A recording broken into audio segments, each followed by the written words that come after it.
യേശു ആരിലും വലിയവൻ വലിയവൻ യേശു യേശു ആരിലും വലിയവൻ വലിയവൻ ആരിലും വലിയവൻ വലിയവൻ സൗഖ്യദായകൻ പാപമോചകൻ സൗഖ്യദായകൻ പാപമോചകൻ യേശുവേകരക്ഷകൻ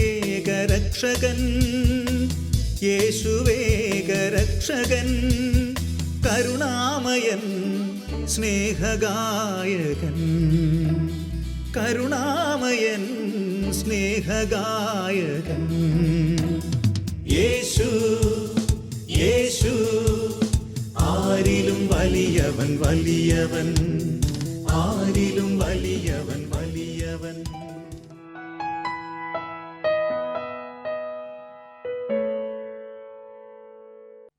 ഹല്ലേലൂയ, പ്രൈസ് ദി ലോർഡ്. കർത്താവേ, അങ്ങേക്ക് ഞങ്ങൾ നന്ദി പറയുന്നു. ഓരോ ദിവസവും ഞങ്ങളെ പരിപാലിക്കുന്ന ആ വലിയ സ്നേഹത്തിന് നന്ദി പറയുന്നു. അപകടങ്ങളും അനർത്ഥങ്ങളും ഒക്കെയും ഞങ്ങളിൽ നിന്ന് എടുത്തു മാറ്റണമേ. ഞങ്ങൾക്ക് വേണ്ടി അത്ഭുതങ്ങൾ ചെയ്യണമേ. ഞങ്ങളെ സഹായിക്കണമേ. ഞങ്ങളുടെ മുൻപിൽ അടഞ്ഞ വഴികളെല്ലാം കർത്താവെ അങ്ങ് തുറക്കണമേ. വലിയ സ്നേഹത്തോടെ ഈ ശുശ്രൂഷയിലേക്ക് എല്ലാവരെയും സ്വാഗതം ചെയ്യുന്നു. കർത്താവ് നമ്മളെ എല്ലാവരെയും സമൃദ്ധമായി അനുഗ്രഹിക്കട്ടെ. ലൂക്കായുടെ സുവിശേഷം 23-ാം അധ്യായത്തിൽ 32 മുതൽ 43 വരെയുള്ള തിരുവചനങ്ങൾ. കുറ്റവാളികളായ മറ്റ് 2 പേരുടെ കൂടെ അവനോടൊപ്പം വധിക്കാൻ അവർ കൂട്ടിക്കൊണ്ടുപോയി. തലയോട് എന്ന് വിളിക്കപ്പെടുന്ന സ്ഥലത്ത് അവർ വന്നു. അവിടെ അവർ അവനെ കുരിശിൽ തറച്ചു. ആ കുറ്റവാളികളെയും ഒരുവനെ അവൻ്റെ വലതുവശത്തും ഇതറിനെ ഇടതുവശത്തും ക്രൂശിച്ചു. അതായത് യേശുവിനെ കാൽവരിയിൽ എത്തിച്ചു. ഭാരമേറിയ കുരിശും വഹിച്ചുകൊണ്ടുള്ള യേശുവിൻ്റെ യാത്ര. മാനവരാശിയുടെ പാപങ്ങളും ശാപങ്ങളും രോഗങ്ങളും ദുഃഖങ്ങളും എല്ലാം ഏറ്റുകൊണ്ട് യേശു കുരിശിൻ്റെ യാത്രയിലാണ്. പലതവണ അവൻ കുരിശുമായിട്ട് വീഴുന്നുണ്ട്. പടയാളികൾ ക്രൂരമായിട്ട് യേശുവിനെ പീഡിപ്പിച്ചു. അവൻ കാൽവരിയിൽ എത്തിച്ചേർന്നു. അവനെ കുരിശിൽ തറച്ചു, കുരിശിൽ ഉയർത്തി. വലതുവശത്തും ഇടതുവശത്തും 2 വ്യക്തികൾ ഉണ്ടായിരുന്നു. അങ്ങനെ 3 കുരിശുകൾ ഉയർന്നു നിൽക്കുകയാണ്. യേശു പറഞ്ഞു, പിതാവേ, അവരോട് ക്ഷമിക്കണമേ, അവർ ചെയ്യുന്നതെന്തെന്ന് അവർ അറിയുന്നില്ല. അവൻ്റെ വസ്ത്രങ്ങൾ ഭാഗിച്ചെടുക്കാൻ അവർ കുറിയിട്ടു. ആ കുരിശിൽ കിടന്നുകൊണ്ട് യേശു പറയുകയാണ്, പിതാവേ, അവരോട് ക്ഷമിക്കണമേ, അവരോട് ക്ഷമിക്കണമേ, അവർ ചെയ്യുന്നതെന്തെന്ന് അവരറിയുന്നില്ല, അവർക്ക് മാപ്പ് കൊടുക്കണമേ. കുരിശിൽ യേശു പ്രാർത്ഥിച്ച വലിയൊരു പ്രാർത്ഥനയായത്. ക്ഷമിച്ചു, എന്നിട്ട് പിതാവിനോട് അവരോട് ക്ഷമിക്കണമെന്ന് പ്രാർത്ഥിക്കുക. നമ്മൾ ഓരോരുത്തരും പ്രത്യേകിച്ച് ആത്മീയ ജീവിതത്തിൽ ആയിരിക്കുന്നവർ പ്രത്യേകം ശ്രദ്ധിക്കുക. നമ്മുടെ മനസ്സിൽ വെറുപ്പും വൈരാഗ്യമൊക്കെ വെച്ചുകൊണ്ട് നമ്മൾ പ്രവർത്തിക്കാൻ പാടില്ല. പലപ്പോഴും നമ്മുടെ മനസ്സിനെ മുറിപ്പെടുത്തിയവരൊക്കെ കാണും. ക്ഷമിക്കണം നമ്മൾ. ഇന്ന് ഒരു വ്യക്തി എന്നോട് ഷെയർ ചെയ്ത അനുഭവമാണ്. ആ മകന്, ചേട്ടനും അനിയനും, അവർ സഹോദരങ്ങൾ എന്തോ അസ്വസ്ഥ ഉണ്ടായി. സ്വന്തം അനിയനിലൂടെ ഒത്തിരിയേറെ മുറിവേറ്റു അനിയൻ്റെ രീതികൾ. അമ്മ പറയുക, ഒത്തിരിയേറെ എന്നെ മാനസികമായിട്ടത് മുറിപ്പെടുത്തി. രാത്രി കാലങ്ങളിൽ ഉറക്കമില്ലാതായി. വലിയ ഒരു പ്രയാസം. ബന്ധങ്ങൾ തകർന്നപ്പോൾ അത് മനസ്സിനെ ഒത്തിരി ബാധിച്ചു. എന്നിട്ട് പറയുകയാണ്, ഈ കഴിഞ്ഞ മാസം അനിയനും ഭാര്യയും കൂടെ വന്ന് എന്നോട് ക്ഷമയൊക്കെ ചോദിച്ചു. ഞങ്ങൾ സ്നേഹത്തിലായി, ഐക്യത്തിലായി. പെസഹായ്ക്ക് ഞങ്ങൾ ഒന്നിച്ച് അപ്പം മുറിച്ചു, വലിയ സ്നേഹത്തിലേക്ക് വന്നു. അവൻ പറയുകയാണ്, അതിനുശേഷം എനിക്ക് നന്നായിട്ട് ഉറങ്ങുവാൻ സാധിക്കുന്നുണ്ട്. കണ്ടോ, ഒരു വ്യക്തിയുടെ ഉറക്കം പോലും നഷ്ടപ്പെടുത്തുകയാണ്. ക്ഷമിക്കാൻ പറ്റാതെ വരുമ്പോൾ ഉറങ്ങാൻ പറ്റുന്നില്ല. അതുമാത്രമല്ല, മനസ്സിൽ വൈരാഗ്യം വർദ്ധിക്കുമ്പോൾ നമ്മുടെ ശരീരം രോഗത്തിലേക്ക് പോകുകയാണ്. നമ്മുടെ മനസ്സ് താളം തെറ്റുകയാണ്. നമ്മുടെ ചിന്തകൾ മാറിമറിയുക. ഓർമ്മശക്തി പോലും നമുക്ക് കുറയുക. മനസ്സിൽ വെറുപ്പിൻ്റെ ചിന്തകൾ, വൈരാഗ്യത്തിൻ്റെതായ ഒരു മനോഭാവം നമ്മൾ സൂക്ഷിക്കാനായിട്ട് പാടില്ല. നമ്മൾ ക്ഷമിക്കുക. യേശു പറയുന്നു, പിതാവേ, അവരോട് ക്ഷമിക്കണമേ. യേശു അവരോട് ക്ഷമ കൊടുത്തു. പിതാവിനോട് പ്രാർത്ഥിക്കുക ക്ഷമ കൊടുക്കാനായിട്ട്. അവൾ കുരിശിൽ കിടന്നുകൊണ്ട് യേശു ക്ഷമിച്ചു പ്രാർത്ഥിച്ചു. ആ കുരിശിൽ വേദന കൊണ്ട് പിടയുന്ന യേശുവിലേക്ക് നോക്കി നമുക്കും നമ്മളെ വേദനിപ്പിച്ച എല്ലാവർക്കും ക്ഷമ കൊടുത്ത് അനുഗ്രഹിച്ച് നമുക്ക് പ്രാർത്ഥിക്കാം. നമ്മളെ വേദനിപ്പിച്ച നമ്മുടെ പ്രിയപ്പെട്ടവരെയൊക്കെ ഓർക്കാം. അവരെ ഓരോരുത്തരെ പേര് പറഞ്ഞ് അനുഗ്രഹിച്ച് അവർക്ക് നന്മയുണ്ടാകട്ടെ. അതിനുവേണ്ടി നമുക്ക് പ്രാർത്ഥിക്കാം. പിതാവേ, അവരോട് ക്ഷമിക്കണമേ, അവർ ചെയ്യുന്നതെന്തെന്ന് അവർ അറിയുന്നില്ല. അവൻ്റെ വസ്ത്രങ്ങൾ ഭാഗിച്ചെടുക്കാൻ അവർ കുറിയിട്ടു. ജനം നോക്കി നിന്നു. പ്രമാണികളാകട്ടെ അവനെ പരിഹസിച്ച് പറഞ്ഞു, ഇവൻ മറ്റുള്ളവരെ രക്ഷിച്ചു. ഇവൻ ദൈവത്തിൻ്റെ ക്രിസ്തു ആണെങ്കിൽ, അവിടുത്തെ തിരഞ്ഞെടുക്കപ്പെട്ടവനാണെങ്കിൽ തന്നെ തന്നെ രക്ഷിക്കട്ടെ. യേശുവിൻ്റെ വസ്ത്രം അത് തയ്യൽ കൂടാതെ തുന്നി എടുത്ത ഒറ്റ വസ്ത്രമായിരുന്നു. അതിനവർ കുറിയിട്ട് അതൊരു മുറിച്ചു മാറ്റാതെ അത് ഒരാൾ കുറിയിട്ട് എടുത്തു. എന്നിട്ട് പറയുകയാണ്, ആ കുരിശിൻ്റെ ചുവട്ടിൽ നിന്നവർ യേശുവിനെ നന്നായിട്ട് പരിഹസിച്ചു, യേശുവിനെ അധിക്ഷേപിച്ചു. നീ ദൈവത്തിൻ്റെ പുത്രനല്ലേ, നീ ക്രിസ്തുവല്ലേ, നീ ഇറങ്ങി വാ, നീ നിന്നെ തന്നെ രക്ഷിക്കുക, അങ്ങനെയൊക്കെ പറഞ്ഞ് അധിക്ഷേപിച്ചു യേശുവിനെ. യേശുവിന് ഒരു പരാതിയുമില്ല. കുരിശിൽ സഹിക്കുന്ന യേശുവിനെ, പരാതിയില്ലാതെ നിശബ്ദമായി സഹിക്കുന്ന യേശുവിനെ നമ്മൾ കാണുകയാണ്. ഇതുപോലെ ക്ഷമിക്കാനായിട്ട് നമുക്ക് പറ്റണം. സഭ ഒത്തിരിയേറെ ബഹുമാനിക്കുന്ന വലിയ ഒരു വിശുദ്ധിയാണ് വിശുദ്ധ അഗാത്ത. അഗാത്ത ജീവിച്ചിരുന്ന കാലഘട്ടത്തിൽ ഒത്തിരിയേറെ മതപീഡനമൊക്കെ നടന്നൊരു കാലമാണ്. അഗാത്ത സുന്ദരിയായിരുന്നു.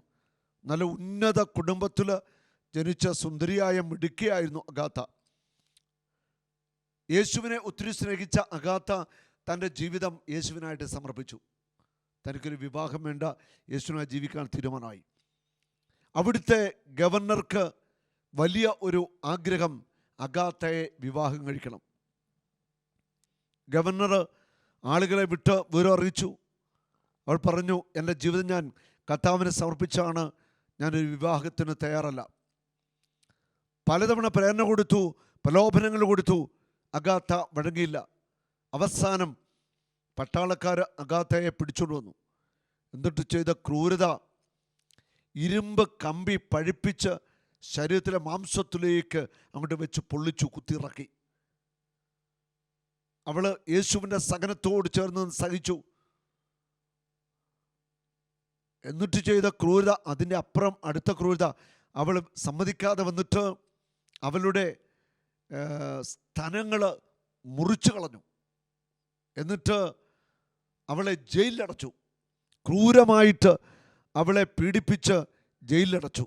ജയിലിൽ അടയ്ക്കപ്പെട്ട് കഠിനമായ ശരീരത്തിൻ്റെ വേദന, ആ മുറിവിൻ്റെ വേദന അനുഭവിച്ച് അവൾ കിടക്കുമ്പോൾ വിശുദ്ധ പത്രോസ് ആ ജയിൽ മുറിയിൽ അഗാത്തായ്ക്ക് പ്രത്യക്ഷപ്പെട്ടു എന്നാണ് ചരിത്രം. പത്രോസ് പ്രത്യക്ഷപ്പെട്ട് അഗാത്തായെ അനുഗ്രഹിച്ചു.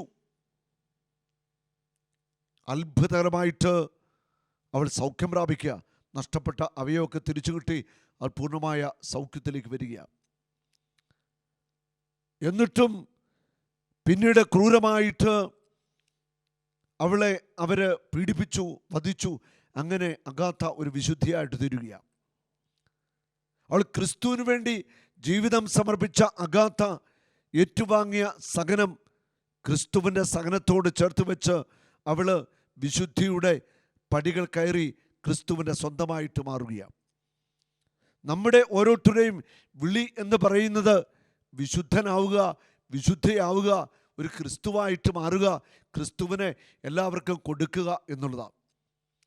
അത് നമ്മുടെ വിളിക്ക് നമ്മൾ ഉത്തരം കൊടുക്കണം. നമ്മുടെ സഹനങ്ങളിൽ നമ്മൾ കർത്താവിനോട് ചേർന്ന് നിൽക്കണം. സഹനങ്ങളിൽ നമ്മളെ താങ്ങുന്ന, നമ്മളെ സഹായിക്കുന്ന നല്ലവനായ ഒരു ദൈവമുണ്ട്. സഹനങ്ങളിൽ ഒരിക്കലും യേശു നമ്മളെ ഉപേക്ഷിക്കത്തില്ല. വീണ്ടും നമ്മൾ വചനത്തിൽ ഇപ്രകാരം കാണുന്നു, എല്ലാവരും അവനെ പരിഹസിച്ചു. നീ യഹൂദ രാജാവാണെങ്കിൽ നിന്നെ തന്നെ രക്ഷിക്കുക. ഇവൻ യഹൂദരുടെ രാജാവ് എന്നൊരു ലിഖിതം അവൻ്റെ തലയ്ക്ക് മീതെ ഉണ്ടായിരുന്നു. കുരിശിൽ തൂക്കപ്പെട്ടിരുന്ന കുറ്റവാളികളിൽ ഒരുവൻ, നിന്നെയും ഞങ്ങൾ രക്ഷിക്കുക. ഉണ്ടോ? ഒരുവൻ പറയുക, നിന്നെയും ഞങ്ങളെ രക്ഷിക്കുക. അപ്പോൾ അപരൻ ഇപ്രകാരമാണ് പറയുന്നത്. അപരൻ അവനെ ശകാരിച്ചുകൊണ്ട് പറഞ്ഞു, നീ ദൈവത്തെ ഭയപ്പെടുന്നില്ലേ? നീയും അതേ ശിക്ഷാവിധി തന്നെയാണല്ലോ. നമ്മുടെ ശിക്ഷാവിധി ന്യായമാണ്, നമ്മുടെ പ്രവൃത്തികൾക്ക് തക്ക പ്രതിഫലം നമുക്ക് ലഭിച്ചിരിക്കുന്നു. ഇവൻ ഒരു തെറ്റും ചെയ്തിട്ടില്ല. നോക്കൂ, ഒരു വ്യക്തി യേശുവിനെ പരിഹസിക്കുക, നീ ദൈവമല്ലേ, നീ രക്ഷകനല്ലേ, ക്രിസ്തുവല്ലേ, ഇറങ്ങുക, ഞങ്ങളെ രക്ഷിക്കുക. അവൾ വലതുവശത്ത് കിടന്ന് കുരിശിൽ കിടന്ന കള്ളം പറയുക, നമ്മൾ ചെയ്ത തെറ്റിന് അർഹമായ ശിക്ഷയാണ് നമുക്ക് ലഭിച്ചിരിക്കുന്നത്. ഇവൻ നിരപരാധിയാണ്, ഇവനൊരു തെറ്റും ചെയ്തിട്ടില്ല. പീലാത്തോസ് 3 തവണ വിചാരണയ്ക്ക് ശേഷം ജനത്തോട് പറയുന്നുണ്ട്, ഇവൻ നീതിമാനാണ്, ഇതാ ആ മനുഷ്യൻ, ഇവൻ ഒരു തെറ്റും ചെയ്തിട്ടില്ല. പക്ഷെ ജനക്കൂട്ടം ആർത്തു വിളിച്ചു, അവനെ ക്രൂശിക്കുക, അവനെ ക്രൂശിക്കുക എന്ന്. ജനത്തിൻ്റെ താല്പര്യത്തിനു വേണ്ടി, ജനത്തിൻ്റെ ഹിതത്തിനു വേണ്ടി പീലാത്തോസ് സത്യത്തെ ക്രൂശിക്കുകയാണ്. നിരപരാധിയായ യേശുവിനെ ക്രൂശിക്കാനായിട്ട് വിട്ടുകൊടുത്തു. ഇവിടെ ഈ നല്ല കള്ളൻ എന്ന് പറയുന്ന വ്യക്തി പറയുകയാണ്, നമ്മൾ ഒരേ ശിക്ഷാവിധിയല്ല അനുഭവിക്കുന്നത്, നമ്മൾ ചെയ്ത തെറ്റുകൾക്കുള്ള ശിക്ഷയാണ് നമ്മൾ അനുഭവിക്കുന്നത്. അപ്പം അവൻ്റെ ഉള്ളിൽ ബോധ്യമുണ്ട് ജീവിതത്തിൽ ചെയ്ത തെറ്റുകളെക്കുറിച്ച്. അവൻ എന്നിട്ട് യേശുവിനോട് പറയുകയാണ്, യേശുവേ, നീ നിൻ്റെ രാജ്യത്ത് പ്രവേശിക്കുമ്പോൾ എന്നെയും ഓർക്കണമേ. യേശു അവനോട് അരുളിച്ചെയ്തു, സത്യമായി ഞാൻ നിന്നോട് പറയുന്നു, നീ ഇന്ന് എന്നോടുകൂടെ പറുദീസായിൽ ആയിരിക്കും. ആ മനുഷ്യൻ പറയുക, നീ ഇന്ന് പറുദീസായിലായിരിക്കുമ്പോൾ എന്നെ കൂടി ഓർക്കണമേ. എല്ലാവരും പറയുന്നു, ഈ നല്ല കള്ളൻ സൂത്രത്തിൽ സ്വർഗം അവകാശപ്പെടുത്തിയെന്ന്. അതൊരു തെറ്റായ ചിന്തയാണ്. സൂത്രത്തിൽ ആർക്കും സ്വർഗം സ്വന്തമാക്കാനായിട്ട് പറ്റത്തില്ല. ജീവിതം ക്രിസ്തുവിന് വേണ്ടി കൊടുത്ത് അവൻ്റെ സഹനത്തിൽ പങ്കുചേരാതെ സ്വർഗം സ്വന്തമാക്കുക പറ്റില്ല. ഹല്ലേലൂയ, നടക്കത്തില്ല.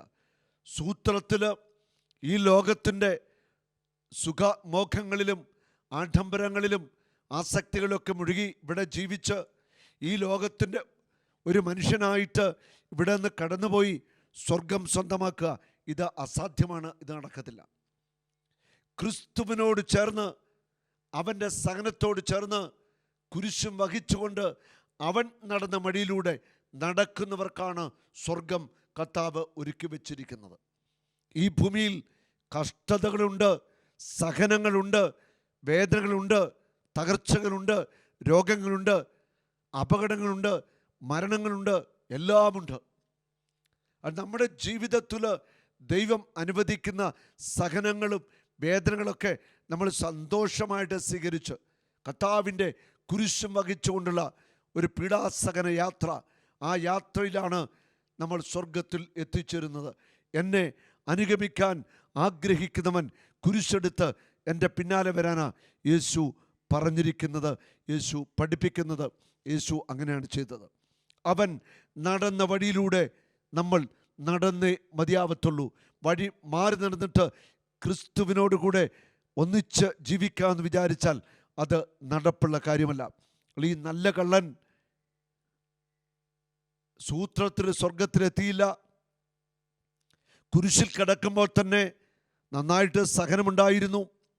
അതുകൂടാതെ അതികഠിനമായ സഹനത്തിലൂടെ കടന്നു പോയി മരിച്ചാണ് ഈ നല്ല കള്ളൻ സ്വർഗത്തിൽ എത്തിച്ചേർന്നത്.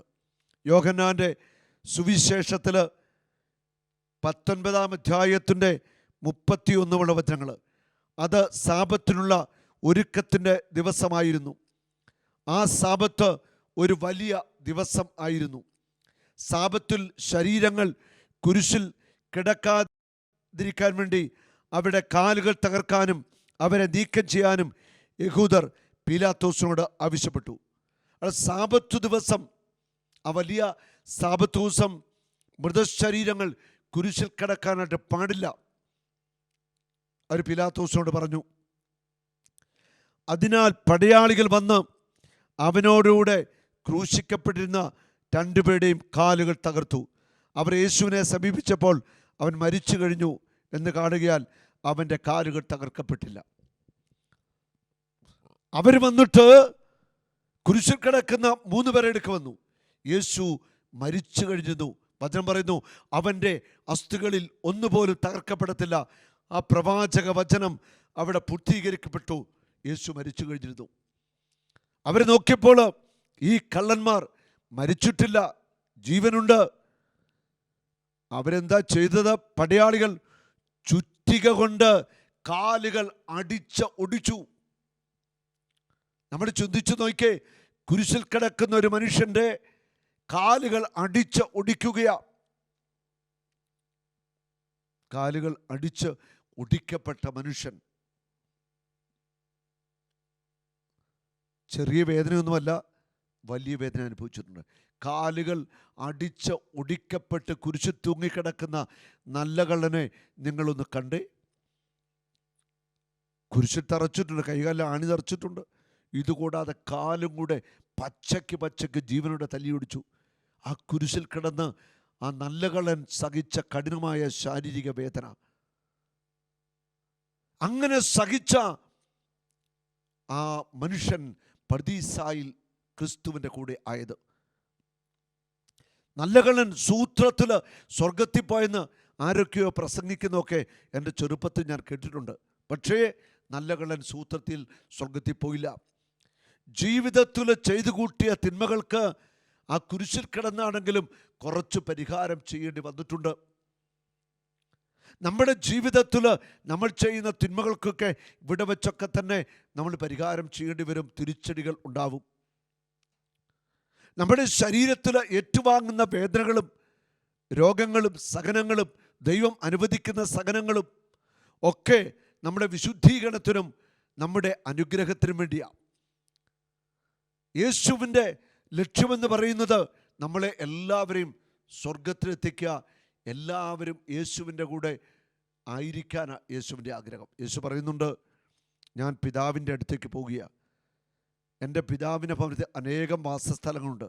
നിങ്ങൾക്ക് വേണ്ടി സ്ഥലമൊരുക്കിയിട്ട് ഞാൻ വീണ്ടും വന്ന് നിങ്ങളെ കൂട്ടിക്കൊണ്ടു പോകുമെന്നാണ് യേശു പറയുന്നത്. നമ്മളെ ഓരോരുത്തരെയും കൂട്ടിക്കൊണ്ടുപോകാൻ അവൻ വരും. ആ സമയം നമുക്കറിയില്ല എന്ന് മാത്രം. അവൾ സഹനങ്ങളിലൂടെയും കണ്ണുനീരിലൂടെയും വേദനകളിലൂടെയും ഒക്കെ മനുഷ്യൻ കടന്നു പോയേ മതിയാവത്തുള്ളൂ. കാരണം ഈ ഭൂമിയിൽ പിശാച് പ്രവർത്തിക്കുന്നു, പാപമുണ്ട്. അതുകൊണ്ട് മനുഷ്യൻ്റെ ജീവിതത്തിൽ സഹനങ്ങളും തകർച്ചകളും പരാജയങ്ങളും രോഗങ്ങളും കഷ്ടതകളും എന്നും ഉണ്ടാവും, യേശുവിൻ്റെ 2ാം വരവ്. നമ്മൾ മനസ്സിലാക്കണം, ഇവിടെ ഈ നല്ല കള്ളൻ എന്ന് പറയുന്ന വ്യക്തി ശരിക്കും ശരീരത്തിൽ സഹിച്ചു. ആ കുരിശിൽ കിടക്കുമ്പോൾ തന്നെ അവൻ്റെ ഹൃദയത്തിൽ അനുതാപം ഉണ്ടായിരുന്നു. അവൻ പറയുന്നുണ്ട്, നമ്മുടെ തെറ്റുകൾക്ക് തക്ക ശിക്ഷ ലഭിച്ചിരിക്കുന്നു. അവൻ അവൻ്റെ തെറ്റുകളെക്കുറിച്ച് അനുതപിച്ചു. എന്നിട്ടാണ് കർത്താവ് പറയുന്നത്, ഇന്ന് നീ പർദീസായിലായിരിക്കുമ്പോൾ എന്നെ കൂടി ഓർക്കണമേ. നമ്മൾ നമ്മുടെ തെറ്റുകളെ ഓർത്ത് അനുതപിക്കണം, പശ്ചാത്തപിക്കണം. കർത്താവിൻ്റെ സ്നേഹത്തിലേക്ക് നമ്മൾ മടങ്ങി വരണം. പാപവും പാപ വഴികളും സുഖത്തിൻ്റെ വഴികളും തേടിയുള്ള യാത്ര അവസാനിപ്പിക്കണം. ക്രിസ്തുവിൻ്റെ കുരിശിൻ്റെ വഴിയെ, അവൻ്റെ രക്തം വീണ ആ വഴിയെ നടക്കുവാനായിട്ട് നമുക്ക് സാധിക്കണം. അത് സഹനത്തിൻ്റെയും നൊമ്പരത്തിൻ്റെയും ഒക്കെ വഴികളാണ്. അവൾ നല്ല കള്ളൻ സൂത്രത്തിലൊന്നുമല്ല സ്വർഗത്തിൽ പ്രവേശിച്ചത്. അതികഠിനമായ സഹനം മണിക്കൂറുകൾ ആ കുരിശിൽ കിടന്ന് അനുഭവിച്ചു. ആ സഹനത്തിൻ്റെ അവസാനത്തിൽ ആ മനുഷ്യൻ മരിച്ച് ക്രിസ്തുവിനോട് ചേർന്നു. അങ്ങനെയാണ് സ്വർഗത്തിൽ എത്തുന്നത്. അപ്പോൾ സഹനങ്ങളെ ഓർത്ത് നമുക്ക് ദൈവത്തിന് നന്ദി പറയാം. സഹനങ്ങൾ നമ്മുടെ ജീവിതത്തിൽ അനുഗ്രഹമായിട്ട് മാറുകയാണ്. 2 തിമോത്തി 3:12 യേശുക്രിസ്തുവിനോട് ഐക്യപ്പെട്ട് വിശുദ്ധ ജീവിതം നയിക്കുന്നവരെല്ലാം പീഡിപ്പിക്കപ്പെടും. യേശുക്രിസ്തുവിനോട് നീ ഐക്യപ്പെട്ട് നല്ലൊരു ജീവിതം നയിക്കാൻ തുടങ്ങുമ്പോൾ തന്നെ നിന്റെ ജീവിതത്തിലേക്ക് പീഡനങ്ങൾ ആരംഭിക്കും. സാത്താൻ വെറുതെ ഇരിക്കത്തില്ല. അവൻ പല വിധത്തിലെ പീഡനങ്ങളും സഹനങ്ങളും നിന്റെ ജീവിതത്തിൽ ഒരുക്കും.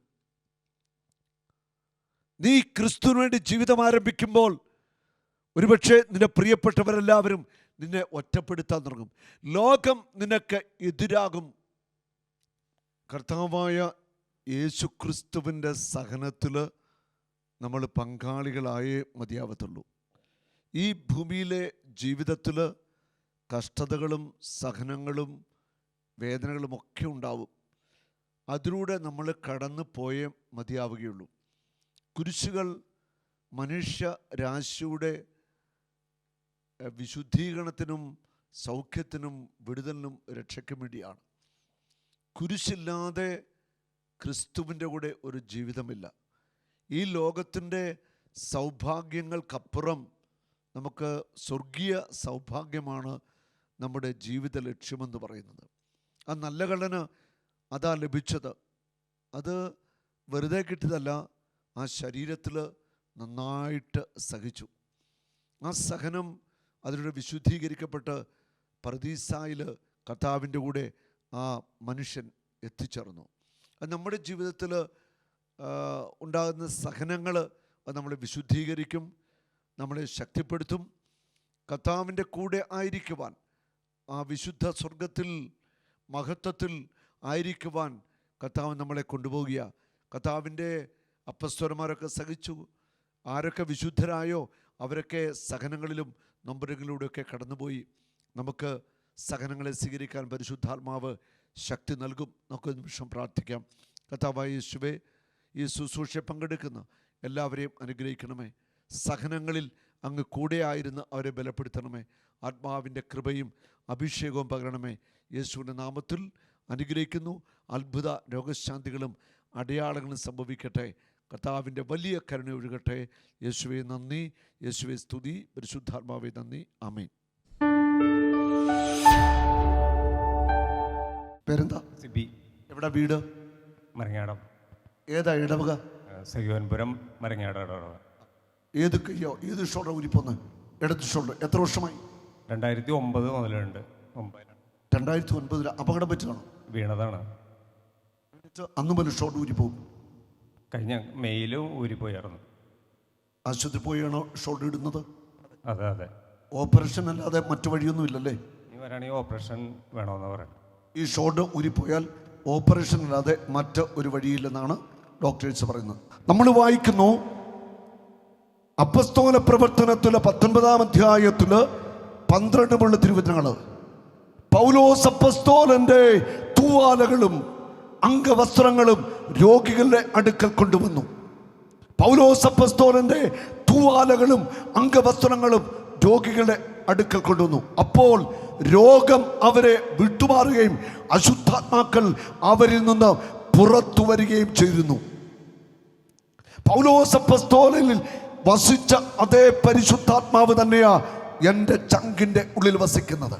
പത്രോസിലും പൗലോസിലും അന്ത്രയോസിലും സെന്റ് തോമസിലും വസിച്ച പരിശുദ്ധാത്മാവ്, മോശയുടെ ഉള്ളില്, ഏലിയാവിൻ്റെ ഉള്ളില്, എലീഷയുടെ ഉള്ളിൽ വസിച്ച അതേ പരിശുദ്ധാത്മാവ് തന്നെയാണ് എൻ്റെ ഉള്ളിൽ വസിക്കുന്നത്.